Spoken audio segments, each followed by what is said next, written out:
j'aimerais en apprendre plus sur le shiatsu, la pratique surtout, mais je ne sais pas par où commencer en ce qui concerne les supports, les livres, podcasts, blogs, etc. Ah oui, là c'est... Ah, vous commencez fort, c'est de la question très généraliste. Si vous voulez lire des articles, allez sur Shiatsu France, hein, shiatsufrance.com, vous aurez déjà des articles au niveau blog. Après des livres, ben, il existe différents types. Moi, je vous conseille pour la pratique des livres, des manuels, c'est-à-dire des manuels où vous aurez des croquis avec des illustrations et des photos. Donc en fait, il y en a très peu sur le marché, hein, surtout en français. Parce que la plupart des livres, c'est beaucoup des cartes, beaucoup de philosophie en fait, et beaucoup de discussions autour de la médecine orientale, la médecine chinoise, et beaucoup de cartographies qui sont un peu ressassées, répétées, copiées-collées autour des méridiens. Donc si vous voulez faire de la pratique, ça ne va pas vous apporter grand-chose.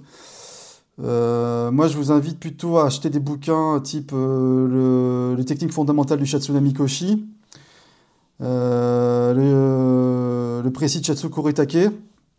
Là, au moins, vous aurez des postures, des positions, des techniques avec des photos, des illustrations, et c'est que de la pratique. Voilà, ça sera déjà un bon début hein, en termes de livres. En termes de... Après, en support... support audio, podcast, il n'y en a pas vraiment. Il y a 2-3 petites choses qui circulent sur Internet. Nous, on avait fait une petite chaîne podcast avec quelques audios. Il y en a quelques-uns, mais voilà, faut naviguer. Hein. Il faut naviguer, il faut chercher. Du podcast audio ou du podcast vidéo, il faut aller sur YouTube. Hein. Mais après, il y a beaucoup de choses en japonais. En anglais aussi. Ou dans d'autres langues. Quand Brigitte, le shiatsu ou le sokotsu dans mes séances, je fais les deux surtout pour faire découvrir... Ouais. As-tu une proposition? Eh ben, la proposition, c'est très simple. La proposition, c'est de faire ce qu'on a appris. Voilà. Donc, si le shiatsu, on a appris sur telle ou telle partie du corps, eh ben, on fait ce qu'on a appris. Et pareil pour le sokohatsu. J'entends par appris, c'est d'abord, 1, étudier, 2, maîtriser. Donc, pour maîtriser, il faut répéter. Voilà. Et puis, de temps en temps... donc après, j'ai pas vraiment de proposition. Je dirais que ce qui est plus facile à faire, dans un premier temps, le sokohatsu au niveau des pieds, mollets, cuisses, voilà, des jambes, des membres inférieurs. Et puis, le shiatsu pour le dos, shiatsu pour l'abdomen, shiatsu pour le cou, shiatsu pour le visage, shiatsu pour le crâne. Ça, c'est une proposition simple et efficace. Puis après, petit à petit, chacun, voilà, par rapport à... qui peut ramener le sokohatsu après au niveau des bras, des épaules, et donc voilà, de mélanger, aussi selon les profils de personnes qu'on reçoit, des besoins, et puis aussi la configuration du cabinet, ou si on fait de l'extérieur, à domicile, etc. Oui, Joris. Ah ouais, d'accord, vous connaissez Olivier, très bien. Le fameux titre... Ah, d'accord, vous avez un titre RNCP pour le Hanma, ok. Alors, Hanma sur table et Doin. Ah, d'accord, ça c'est intéressant. Ah ouais, ouais, le Sokohatsu, bah oui, bah c'est ouais, oui, c'est pertinent, hein, ça c'est sûr. Enfin, Sokohatsu, en fait, c'est soit complémentaire, soit... Enfin, c'est parfaitement complémentaire.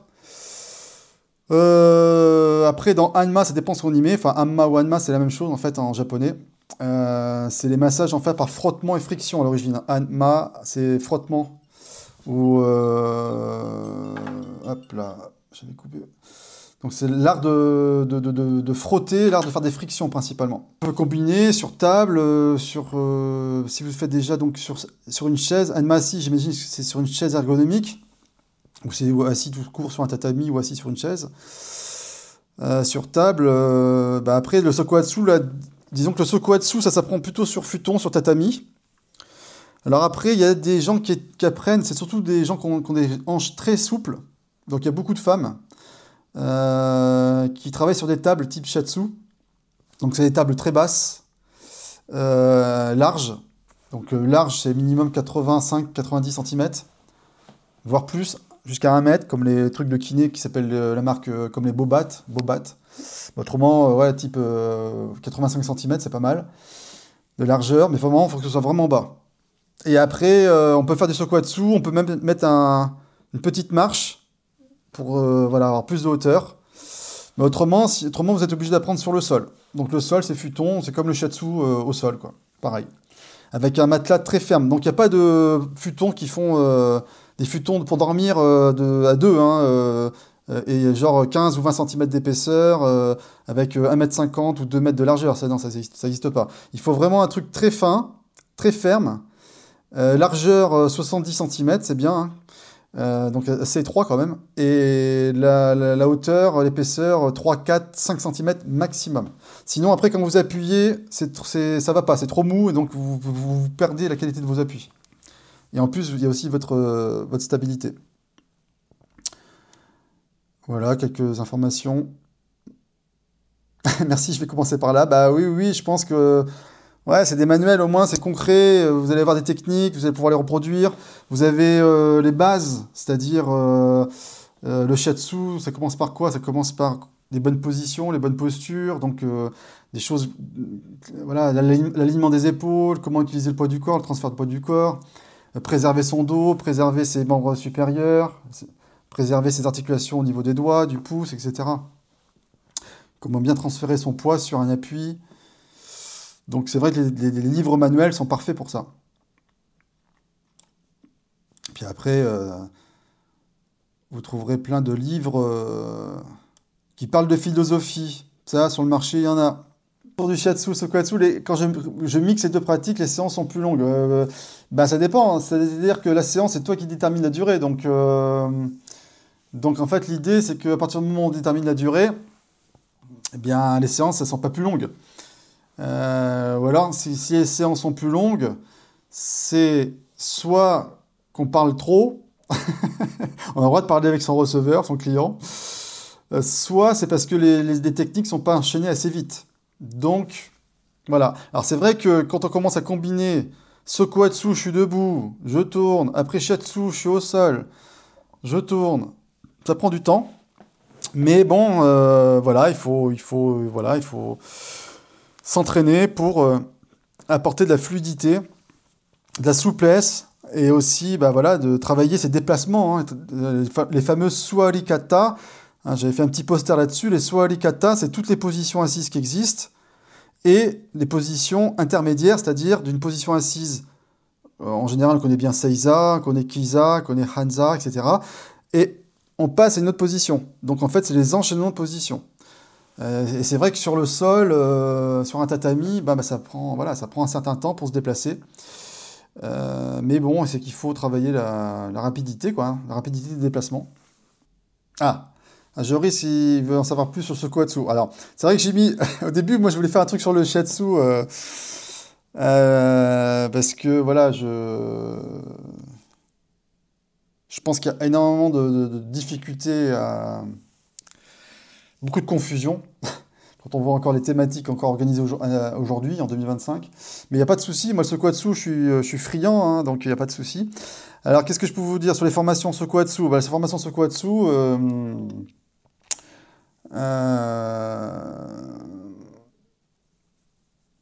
nous, on travaille avec des maîtres japonais. Donc là, on a développé des modules de formation avec l'école de Tanikawa Ryu. Donc, Tanikawa Hitoshi, c'est un japonais qui a massé donc trois premiers ministres, hein, trois premiers ministres japonais, des ministres, des hauts fonctionnaires. Et l'un des trois premiers ministres, à la fin des années 90, il a missionné Tanikawa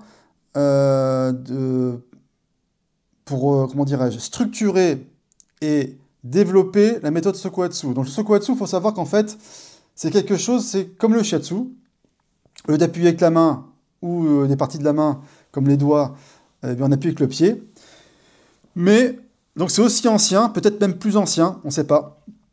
Mais par contre, la différence, c'est que dans le shiatsu, il y a eu quelqu'un de majeur comme Tokujiro Namikoshi qui a fait l'effort à un moment donné de structurer la méthode.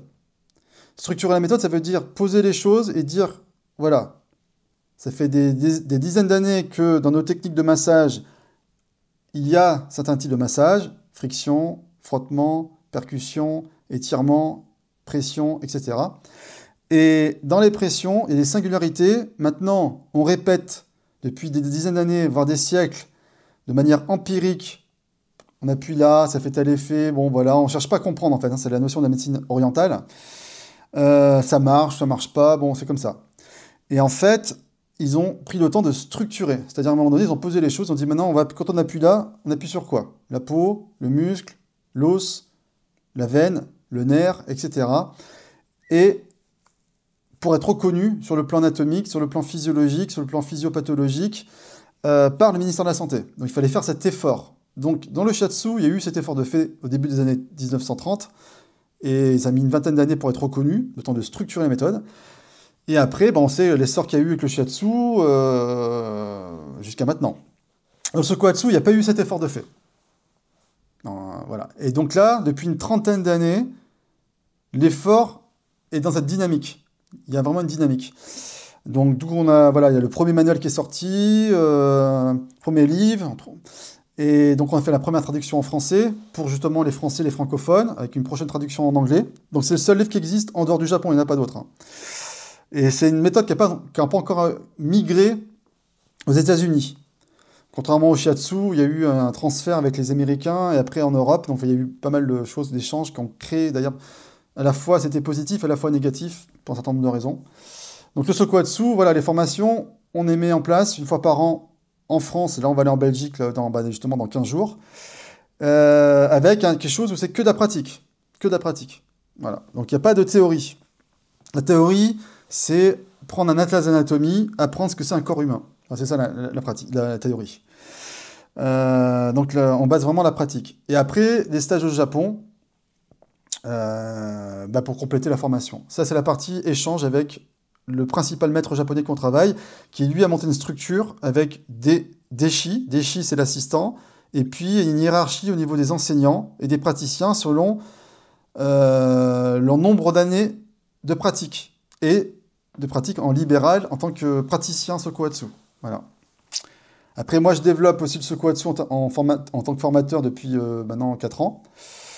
Donc là, moi, je fais ça en parallèle, en complément, avec des pressions avec le pied un peu différentes. Donc, il y a différents styles aussi. Hein.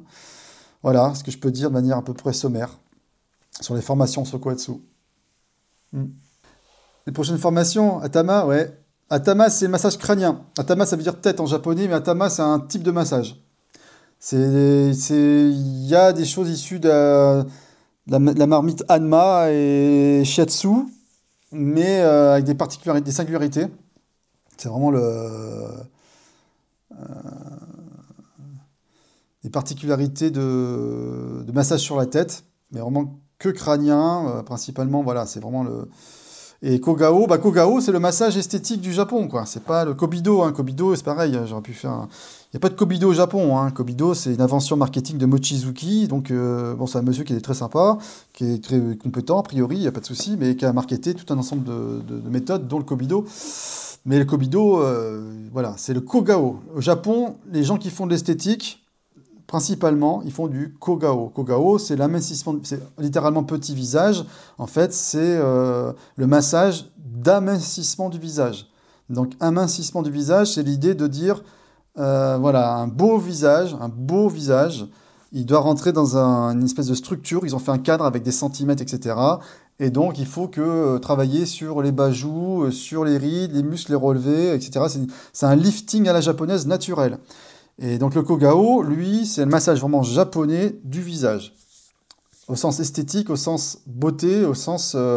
D'ailleurs, évidemment, il y a la même chose qui est dans le shiatsu en réalité, hein, mais avec des particularités. C'est-à-dire que le Kogao intègre 2 types de mouvements. Il y a les mouvements shiatsu et les mouvements spécifiques au Kogao, qu'on va retrouver, hein, des techniques passerelles. Hein. On va se dire, tiens, dans le Kobido, il y a ça, c'est un Kobido. Non, c'est dans le Kogao, c'est la même chose. Ou là, voilà, c'est normal. De toute façon, à partir du moment où on travaille des mains et on travaille sur une tête ou un visage, il y a forcément des choses qu'on peut voir dans d'autres techniques.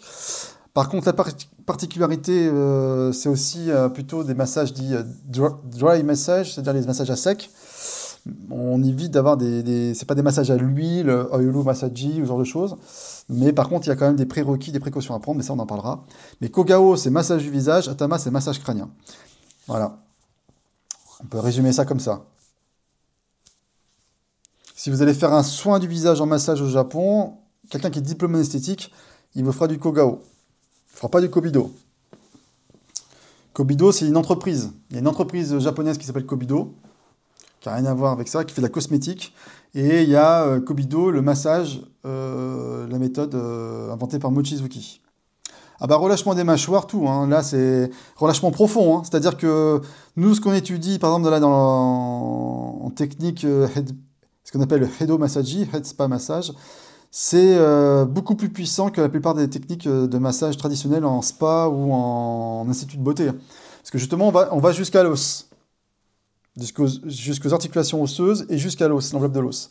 Donc on travaille la peau, les muscles superficiels, les muscles profonds, et évidemment, microcirculation, drainage lymphatique, circulation du sang, régulation de l'influx nerveux, et forcément, il y a des impacts sur l'articulaire, et donc le relâchement des mâchoires, c'est hyper efficace, et pour, voilà, plein de choses.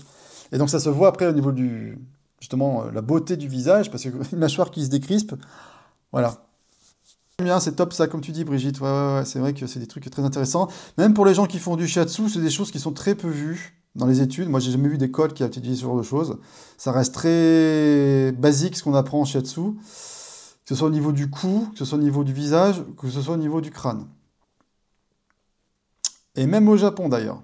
Même au Japon. C'est même les maîtres japonais en shiatsu, ils vont pas très très très loin dans ces domaines-là. Par contre, il y a d'autres maîtres japonais dans d'autres disciplines, justement Atama, pour pas le citer, qui eux ont poussé les mouvements et les techniques, et c'est très intéressant. Du coup, le Seitai était vidéo-med, les vidéos de Hirano, tu veux dire, le Seitai? Ah bah oui, dans le Seitai, alors c'est vrai que le Seitai, bah justement, dans le prochain magazine Shiatsu France, on en parle, hein, par rapport au Shiatsu, ce que c'est. En fait, le Seitai, c'est la forme moderne du Shiatsu, en réalité. En fait, le Seitai d'aujourd'hui, donc c'est une technique d'ajustement du corps, hein, de correction du squelette, d'ajustement du corps. En fait, c'est l'évolution du Shiatsu. C'est le Shiatsu moderne. C'est une forme moderne du Shiatsu. Après, il y a différents types de Seitai, c'est pareil.